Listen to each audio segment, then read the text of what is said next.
दो लड़कियां बारिश की रात में एक अजनबी के घर का दरवाजा खटखटाती हैं। एक रात के लिए ठहरना चाहती हैं। आदमी ने मना करने का मन बनाया, लेकिन सुनहरे बालों वाली लड़की ठंड से कांपकर अचानक छींक गई, जिससे आदमी का दिल पसीज गया। उन्हें पूरी तरह से भीगा हुआ देखकर उसने अंततः मदद का हाथ बढ़ाने का निर्णय लिया और खुले दिल से दोनों लड़कियों को घर में आमंत्रित किया। लेकिन वह यह नहीं जानता था कि उसकी यही मदद की भावना जल्द ही उसे बड़े खतरे में डाल देगी। जब उसने देखा कि लड़कियां घर में प्रवेश करने के बाद कहीं फर्श को गंदा न कर दें, इसलिए उन्होंने जूते के कवर पहन लिए, तो आदमी ने उनके प्रति अपनी सारी सावधानी छोड़ दी। उसे लगा कि वह बहुत ही सतर्क था। दुनिया में इतने बुरे लोग कहाँ होते हैं, इसलिए वह जल्दी से बेडरूम में गया और लड़कियों के लिए 2 कंबल ले आया। इसके अलावा जब उसने यह जाना कि बारिश के कारण दोनों के मोबाइल फोन भीग गए हैं, तो आदमी ने तुरंत ही उनके लिए एक ऑनलाइन टैक्सी बुक कर दी। हालांकि भारी बारिश के कारण चालक को 1 घंटे बाद ही पहुंचना था और देखते ही देखते लड़कियों को अभी भी इतनी देर तक इंतजार करना था और उनके कपड़े भी गीले थे। इसलिए रोकने के लिए, उनके बीमार होने से रोकने के लिए जॉन ने न केवल दोनों को साफ सुथरे वस्त्र प्रदान किए, बल्कि ध्यान से गर्म कॉफी भी बनाई। यहाँ तक कि उनके गीले कपड़ों को भी सुखाने के लिए जॉन उन्हें वॉशिंग मशीन के पास ले गया। पर तभी लिविंग रूम से अचानक शोर की आवाज आई और जॉन जल्दी से स्थिति देखने बाहर निकल गया। दरअसल लड़कियों ने उसकी रिकॉर्ड प्लेयर को बिना पूछे चालू कर दिया था और उसके कुत्ते को गोद में लेकर प्यार से चूम रही थी। माफ करें, हम गर्म होने की कोशिश कर रहे थे। मैंने पहले कभी फिल्में नहीं देखी हैं, एक असली।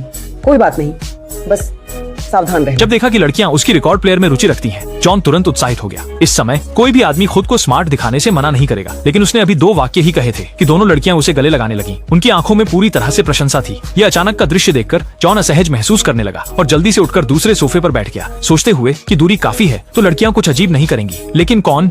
यह जानकर कि अगली पल में लड़की ने लंबे समय तक बैठने के कारण कमर दर्द का बहाना बनाकर फिर से अनजाने में जॉन के पास आ गई और अपना हाथ उसके कंधे पर रख दिया। ये महसूस करके वे शायद उसके साथ कुछ करना चाह रही थी। जॉन तुरंत उठकर और दूसरे सोफे पर बैठ गया, परंतु आश्चर्य की बात यह है कि दोनों लड़कियां उसके पीछे पीछे वहां भी आकर बैठ गईं। बार-बार के नजदीकी संपर्क से जॉन समझ गए कि ये 2 लड़कियां शायद उन्हें अपने कब्जे में लेना चाहती हैं। उनके अगले कदम को सीमा से बाहर होने से रोकने के लिए वह जल्दी से रिकॉर्ड प्लेयर के सामने आ गए और चालू कर दिया। संगीत चलाकर कोशिश की कि लड़कियों का ध्यान हटे, मगर सोचा भी नहीं था कि संगीत बजते ही सुनहरी बालों वाली लड़की पास में ही नाचने लगी। यदि जॉन की दृढ़ता न होती तो वह पहले ही 2 लड़कियों के कारण मजबूर हो जाता। इसी बीच लड़की ने उन्हें पकड़कर साथ में नृत्य करते समय मोबाइल पर अचानक राइड शेयरिंग कार के पहुंचने का संदेश आया, जो देख दोनों लड़कियां अपने हाथ की क्रिया रोकने को मजबूर हो गईं। दोनों लड़कियों को जल्दी विदा करने के लिए जॉन ने जल्दी से ड्रायर से उनके कपड़े निकाल लिए, लेकिन जब वह बाथरूम के दरवाजे तक पहुंचा तो वे दोनों अंदर से बाहर आने को तैयार नहीं थी।